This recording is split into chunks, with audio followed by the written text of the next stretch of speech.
ကုန်းမော်ကိုတယောက်ထက်တက်ပြီးရတနာသွားချလာတဲ့ချက်ကလူတွေထိထားတဲ့အခေါင်နဲ့ခိုးဝင်ကထွက်လာခဲ့ရပါတယ်။တမောပေါ်ရောက်တော့အလုံးကရတနာယူလာတဲ့ထင်ခဲ့ပေမဲ့ဘာမှပါမလာခဲ့ပဲတော်တချောင်းပုံစံရေးဆွဲထားတဲ့အဝတ်ပိုင်းပဲရလာခဲ့ပါတယ်။ဒါကပင်လယ်ကိုအုပ်စုဖို့တော့ချက်တစ်ခုဖြစ်ပြီးထိုတော့ကိုလက်ရှာဖို့ရွက်လင်ခဲ့ကြပါတယ်။ဝီနဲ့အဲလစ်ဘတ်တို့လက်ထက်တဲ့နေ့မှာနန်းတို့ကတော်ဝင်အရာရှိလောဘက်ကက်ကဝီနဲ့အဲလစ်ဘတ်ကိုလာဖမ်းပါတယ်။အကြောင်းကဓမြဘူးဂျက်စပယ်တို့ကိုလွှတ်ပေးတဲ့ပြစ်မှုနဲ့လာဖမ်းတာဖြစ်ပါတယ်။တကယ်တော့ဝီတို့ကိုချောင်းမိတ်ဖမ်းတာဖြစ်ပြီးဂျက်စပယ်တို့စီကတန်းလိုက်အင်များကိုယူပေးရင်ဂျက်စပယ်တို့နဲ့အတူဝီတို့ကိုပါလွတ်မြောက်ခွင့်ပေးမယ်ဆိုပြီးပြောပါတယ်။သူကပင်လယ်ကိုအစိုးဖို့ရည်ရွယ်ထားပြီးအဲလစ်ဘတ်ကိုတစားကန်အဖြစ်ချုံနှောင်ထားမှာဖြစ်ပါတယ်။တစ်ဖက်မှာလည်းတောက်ကိုရှာဖို့မြေပုံပေါ်စူးစမ်းရှာဖွေနေပေမဲ့ရေရအဖြစ်မရတာကြောင့်ဂျက်လဲစိတ်ပြေသွားပါတယ်။ဒါအပြင်ဝိုင်းမကိုနေတာကြောင့်တုံလွန်ကန်းနဲ့သွားယူပါတယ်။ထိုစဉ်ထူးဆန်းတဲ့အတန်ကြားလိုက်ရတာမို့ဂျက်လဲလက်ဖြတ်သွားပါတယ်။အနာသွားကြည့်တော့ဝီရဲ့အဖေဘီထန်နာကိုတွေ့လိုက်ရပါတယ်။အားလုံးကတီးပြီးထင်ထားခဲ့ပေမဲ့မိစ္ဆာတစ်ပိုင်းလူတစ်ပိုင်းဖြစ်နေပါတယ်။သူကဂျက်ရဲ့မိတ်ဆွေဟောင်းကြီးဒီပီကျုံရဲ့စကားကိုပါဖို့ရောက်လာတာပါ။ဂျက်ကသူ့ရဲ့ဂတိစကားကိုမတီးခဲ့တာကြောင့်ဒီပီကျုံရဲ့အီယာမတတဝါကြီးကဂျက်နောက်ကိုလိုက်လာမှဖြစ်ကြောင်းပြောပါတယ်။နောက်တော့ဂျက်ရဲ့လက်ဖွားမှာမဟူရအမန်အသားလှုပ်ထားခဲ့ပြီးထွက်သွားခဲ့ပါတယ်။ဒီထဲမှာနေရင်အချိန်နေမဟမ်မက်တီးတဲ့ဂျက်ကတမောသားတွေကိုအမြန်နှုတ်ကကုန်းမော်ရှာဖို့အလင်းစလိုအမေးပေးပါတယ်။ဂျက်ရဲ့အုတ်ထုတ်ကိုမြောက်ကယူသွားပြီ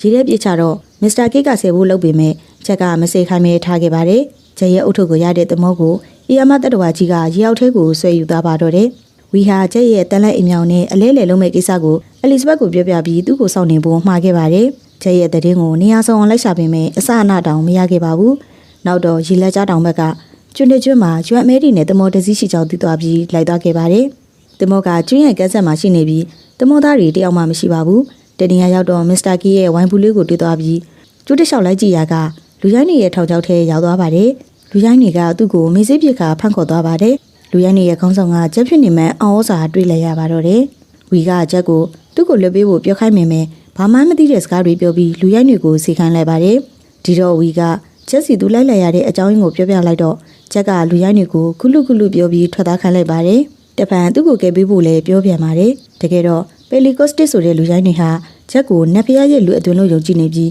းလူသားခန္ဓာကိုယ်ကနေလွတ်မြောက်အောင်လုပ်ပေးဖို့ကင်စားကြမှာဖြစ်ပါတယ်။အချုပ်ထဲကျနေတဲ့အလစ်ဘတ်ကိုသူမအဖေကအဆောက်ဝင်လက်ထိုးပြီးလွှတ်ပေးလိုက်ပါတယ်။သူ့ရဲ့အသိစီမှာခဏနေပြီးဝီပြန်ရောက်လာမှတရားမျှတမှုရဖို့ကြိုးစားခိုင်းပါတယ်။လမ်းမှာလောဘက်ကရဲ့လူယုံမစ္စတာမာဆာနဲ့တွေ့ပြီးသူ့ရဲ့အကြံပေါ်သွားပါတယ်။ဒီတော့မစ္စတာဆန်က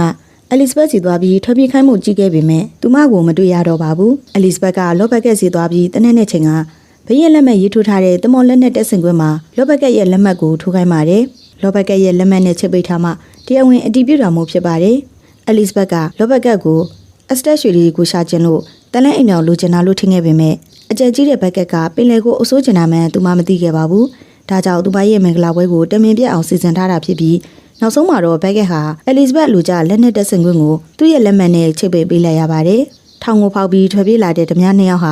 လိုင်းလုံးနဲ့လီမောက်ပြီးလူရိုက်ကျွန်းစီရောက်လာပါတယ်။လူသူမရှိတဲ့သမော့ကိုတွေ့တော့ပျော်ရွှင်သွားပြီးကျွမော့ကဘုံတီးတန်တွေကြောင့်သမော့ကိုအမြန်ယူဖို့ဆုံးဖြတ်လိုက်ကြပါတယ်။လူရိုင်းတွေကပျော်ဝဲကျမနေပြီးလှပတဲ့အမျိုးသမီးနှစ်ယောက်ကချက်ကိုခြေချောင်းလဲဆွဲဝေပေးသွားပါတယ်။ဝီတို့ကတော့ကြောက်ကဘာနှစ်ခုရဲ့အလယ်မှာအယိုးစုတွေနဲ့လှုပ်ထားတဲ့လောက်အိမ်နဲ့ချုပ်ထားကြပါတယ်။ဒီတော့မှဝီလဲချက်ဟာသူတို့လိုအဖက်ခံထားရတာမှန်သိသွားပါတယ်။လူရိုင်းတွေဟာချက်ကိုမိခင်ဖို့မိဖို့ပြင်ပါတယ်။လူလေးဖြစ်တဲ့ချက်ကသူသားကအဆောင်နှစ်ယောက်ကိုထင်းများထိပ်ဖို့ညွှန်ကြားပြီးသူကအသာလွတ်ထွက်ခဲ့ပါတယ်။ဒါပေမဲ့အပြည့်မီသွားပြီးကျိုးနဲ့ခြေထားခံရကမိခင်မိုးစပါတော့တယ်။ဝီတို့ကလူအားနဲ့လောင်ချိုင်းကိုလွှဲယူပြီးကျောင်းနေရဘောကတင်းမြစ်တွေကိုဆွဲယူပါတယ်။ဒီအချိန်တရားပေါ်မှာလူရိုက်တစ်ယောက်ရောက်လာတာမို့ဆက်မသွားဖို့အချက်ပြပါတယ်။ဒါပေမဲ့စကားနားမထောင်တဲ့တစ်ဖက်အပွဲကဆက်သွားတာကြောင့်မွေတွေနဲ့တွေ့ပြီးကြောက်ထဲကိုပြုတ်ကျသွားပါတယ်။ဒါကိုမြင်တဲ့လူရိုင်းလည်းအလုံးစီပြန်သွားပြောချိန်ဝီတို့ကအပေါ်ကိုရောက်အောင်တက်နိုင်ခဲ့ပါတယ်။ချက်ကိုမိခင်မို့ပြန်တော့ဖန်ထားတဲ့လူတွေထွက်ပြေးနေကြောင်းသိသွားပြီးချက်ကိုထားခဲ့ကလိုက်သွားကြပါတယ်။မိတို့ကိုပြစ်ချခဲ့တာကြောင့်မိဘတွေလွတ်စင်ပြီးမိဆလောင်ပါတယ်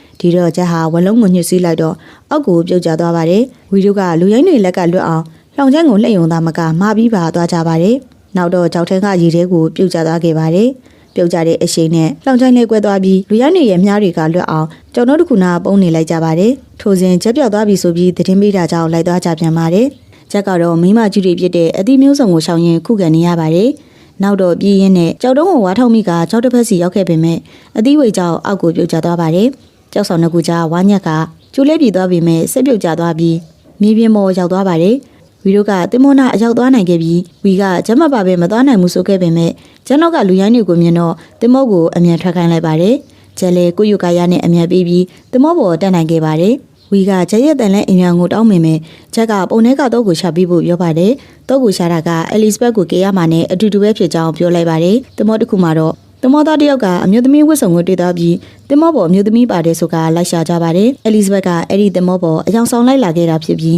သူမပါဟန်ဆောင်မဆောင်လိုက်ရှာပါတယ်ချက်တို့ကပလင်းနက်ကိုခဏထားခဲ့ကတီယာတင်မဆိုတဲ့စုံမစီသွားတည်ကြပါတယ်ချက်ကအလဲအထက်အနေနဲ့မတိမျိုးမြောက်ကိုပြီးတော့အကြောင်းမေးပါတယ်တော့ကဒီဘီကျုံရဲ့နှလုံးသားကိုထည့်ထားတဲ့တစ်တာရဲ့တော့ဖြစ်နေပြီးဒီဘီကျုံကသူ့ရဲ့ချစ်သူရဲ့အသေးခွဲတာခံလိုက်ရလို့သူ့ရဲ့နှလုံးကိုတစ်တာတဲ့ထည့်ပေးခဲ့တာဖြစ်ပါတယ်ဒီဘီကျုံတို့ဟာကက်ကက်လို့မရပဲစနေတစ်ခါပဲကုန်းမြေပေါ်တက်ရတဲ့ကြေစာသည့်ဓမြတွေဖြစ်ကြပါတယ်ဂျန်နီကဇလန်လေးတွေရှိခဲ့ဘူးတာမို့ချက်ကကွယ်လူရောက်အောင်မြေကြီးတွေထည့်ထားတဲ့ဘူးကြီးကိုပေးလိုက်ပါတယ်ဒီဘီကျုံရဲ့သမော Flying Dutchman ကိုရှာဖို့တီယာတင်မာရဲ့အကူအညီနဲ့ပဲလိုက်ခဲ့ကြပါတယ်ကျွန်းရဲ့အလဲမှာတော့သမောတစည်းတောင်းတင်နေပါတယ်တင်မောဘော်ကတော့ဝီတယောက်ပဲတက်ခဲ့ကချက်တို့ကအဝိတနေရာကနေစောင့်ကြည့်ကြပါတယ်ချက်ကဝီကိုဒေဘီကျုံနဲ့တွေ့ခဲ့ရင်သူ့ရဲ့အကျွေးတွေဆက်ဖို့လွှတ်လိုက်တာလို့ပြောဖို့မှားလိုက်ပါတယ်တောက်တင်နေတဲ့တင်မောမှာလူအနှင်းငယ်ပဲရှင်းကြံခဲ့ပြီးမကြခင်မှာပဲရေအောက်ထဲကတင်မောတစည်းထွက်လာပါတယ်နောက်တော့ဘာမှမသိတဲ့လူတွေပါရောက်လာပြီးဝီတို့ကိုတက်ခဲ့ပါတယ်သူတို့ကအကျေစာမိနေတဲ့ဓမြတွေဖြစ်ပြီးအပန်းခံထားရသူတွေကိုတက်ပြစ်ပါတယ်သူတို့ကိုဥဆောင်သူကရေပွဲပုံစံနဲ့ဒီဘီကျုံဖြစ်ပါတယ်ဒီဘီကျုံကသူ့ရဲ့လက်အောက်မှာနှစ်တရာတင်မောသားလုံးမဲ့သူတွေကိုအလွတ်ပေးပြီးကျန်တဲ့သူတွေကိုတက်ပြစ်ပါတယ်ဝီကိုမြင်တော့တင်မောပေါ်ဘာလာလောက်တာလဲလို့မေးပါတယ်ဝီကကျမ်းမာလိုက်တဲ့စကားကိုပြောပြတော့ဒီဘီကျုံလည်းကျက်တို့တင်မောပေါ်ကြည့်လိုက်ပါတယ်ဒါကိုမှန်မြောင်းနဲ့ကြည့်နေတဲ့ကျက်လဲတွေ့သွားပြီးမကြခင်မှာပဲဒီဘီကျုံတို့သူတို့စီရောက်လာပါတယ်ချက်ကိုပလဲနဲ့ရအောင်ကူညီပေးခဲ့တာဒီဘီကျုံဖြစ်ပြီးသူ့အကျွေးဆက်ဖို့3ရက်အတွင်းချက်ကလူအယောက်100ရှာပေးရမှာဖြစ်ကြောင်းပြောပါတယ်စီယန်အနေနဲ့ဝီကိုခေါ်ထားမှာဖြစ်ပြီးချက်ပြန်ရောက်မလာပါကဝီဟာဒက်ချ်မန်တင်မောပေါ်မှာသူ့လိုမျိုးကပတိန်လုံးဝမှာဖြစ်ကြောင်းပြောပြီးပြန်သွားခဲ့ပါတယ်သဘောတူညီချက်လုပ်ပြီးတဲ့နောက်ချက်လက်ကမဟူရအမှတ်အသားလေးပြောက်သွားပြီးချက်တွေလည်းတော်တူကားစီရွက်လင်ခဲ့ကြပါတယ်မစ္စတာမော့ဆူကစိတ်ကန်းခွင်ကမပေးရတဲ့ပင်လယ်ဓမြစိတ်ကန်းတော်တူကားစီမကတ်ချင်တာကြောင့်အဲလစ်ဘက်ကသူမရဲ့ဝတ်စုံကိုတုံပြီးတော်တူကာစီကန့်ကပ်ဖို့လမ်းကျုပ်လိုက်ပါတယ်တော်တူကာမှာဂျက်တို့ကတခုချဘိုးမှန်သမျှကိုစူးစီးနေတော့ရေတက်ကနှုတ်ထက်ခဲ့တဲ့နော်ရင်တန်နဲ့တွေ့ပါတယ်သူကဂျက်တို့ကိုလိုက်ဖမ်းနေကြတာဖြစ်ပြီးမုံနိုင်မီလို့ဘွားပြက်ခဲ့ရတာဖြစ်ပါတယ်ဒါကြောင့်ဂျက်ကိုအခဲမဲ့ကြည့်ပြီးသူ့ရဲ့သမောပေါ်လိုက်ချင်နေတာပါ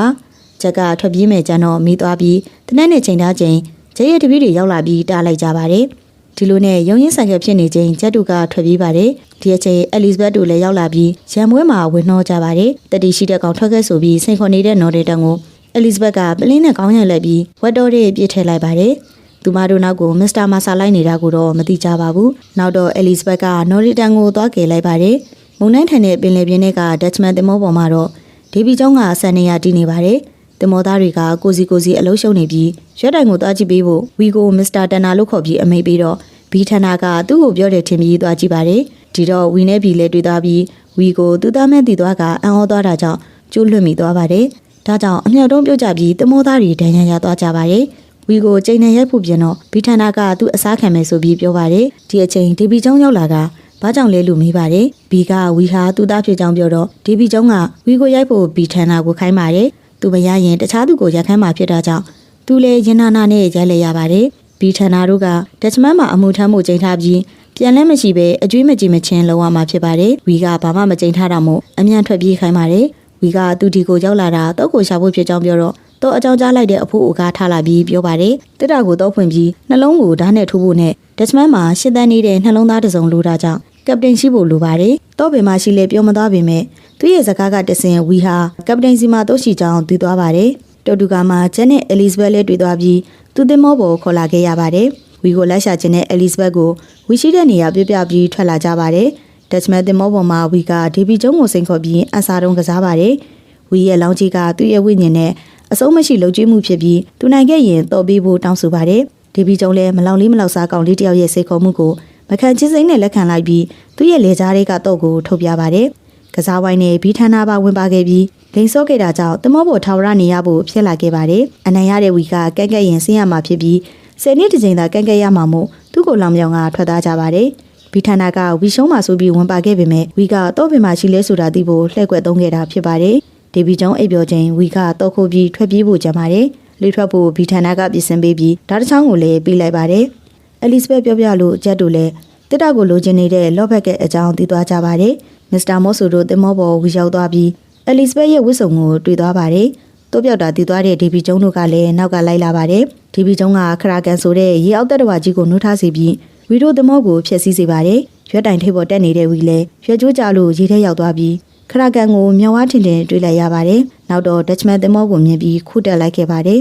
။ဒေဗီကျုံကတစ်တာအကြောင်းသိတဲ့ဝီကိုချက်ပြောပြတယ်လို့တွေးဆပြီးတစ်တာမလုံးကြုံတော့ဘူးဆိုကအီလာခရုဆက်ကိုသွားဖို့စီစဉ်ကြပါတယ်။ကျဲရဲ့တန်လိုက်အိမ်မြောင်ကမြောက်ရဲရဲ့ကိုမပြပေမဲ့သူအလိုချင်ဆုံးအရာရှိတဲ့စီကိုတော့ပြပါတယ်။ဒါကြောင့်အိမ်မြောင်ကိုကြီးကကျွန်းတစ်ခုစီရောက်လာပါတယ်။ဒေဗီကျုံတို့ကလည်းလေစောက်ကျန်တဲ့ကျဲရဲ့တပြင်းနှစ်ယောက်ကိုမြင်ပြီးသူကကန့်ကက်မရတာကြောင့်ရေအောက်ထဲကိုဝင်သွားပါတယ်။ကျက်တို့ကအိမ်မြောင်အကူအညီနဲ့တစ်တာကိုရပြီးအဲ့ဒီအချိန်ဝီရောက်လာပါတယ်။ဝီကသူ့ကိုလဲစားပြီးဒက်ချ်မန်တင်မောပေါ်တောင်းတစီခဲ့တဲ့ချက်ကိုမကြည့်နဲ့တဲ့အပြင်တော့ရလာတာကြောင့်သုံးဘွယ်ကွေသွားပါတယ်ဘက်ကအလိုကြတော့ယူပြီးမှသူ့ရဲ့ဘွားကိုပြန်တိဆောက်လို့ရမယ်နော်ရတန်ဖခင်အတွက်သူကြီးဆက်မဲ့ဝီဒီပီကျုံသူ့ကိုမနှောက်ယှက်တော့အောင်အပြည့်ကြံမဲ့ချက်တို့ဟာတော့ရဖို့အသေးအတန်ကြိုးစားနေကြတယ်လို့ဒီပီကျုံရဲ့ကျိန်စာတဲ့ဓမြတွေလည်းလိုက်လာကြပါတယ်ဝီနဲ့နော်ရတန်တို့ကတော့ရသွားတဲ့ကျန်းနောက်ကိုလိုက်ရင်ဘိန်းကျူသွားတာကြောင့်ဘိန်းမော်တက်ခါတိုက်ကြပြန်ပါတယ်ဘိန်းချညက်ပါသွားတဲ့ချက်ကတော့ပြုတ်ကျသွားပြီးတပိုင်းနဲ့တိုက်မိပြီးမေးသွားပြင်မဲ့နောက်တော့အမီလိုက်ကတော့ကိုယူနိုင်ခဲ့ပါတယ်တစ်တာကိုမလာတဲ့ဓမြကိုပြစ်က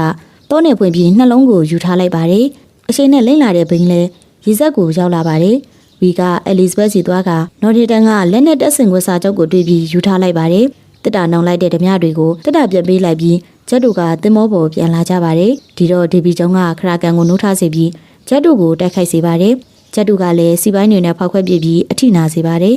ခရာကန်ထက်လာမှကိုတည်နေတာကြောင့်တင်မောကိုဆင်ပြီးကုန်းဘက်ပေါ်တက်ဖို့လုပ်ပါတယ်အဲလီဇဘက်ကဂျက်ကိုမြှုပ်ဆွဲပြီးတိုင်နဲ့လက်ထိတ်ခတ်ထားခဲ့ပါတယ်ခရာကန်ကဂျန်နောက်ကိုလိုက်တာမို့တမင်ထားခဲ့တာဖြစ်ပြီးဂျက်ကသူဟာကပတိန်ဖြစ်တာမို့နေခဲ့မှာဖြစ်ကြောင်းဝီတို့ကိုလိန်ပြောလိုက်ပါတယ်ဂျက်ကတော့မိအိမ်ငါစီနဲ့လက်ထွေးချင်းနိုင်ခဲ့ပေမဲ့ခရာကန်စားတာခံလိုက်ရပါတယ်ဒီလိုနဲ့ပလဲနဲ့တင်မောရေထဲမြုပ်သွားတာကိုဝီတို့အပြင်ဒီပီကျုံမှာမြင်လိုက်ရပါတယ်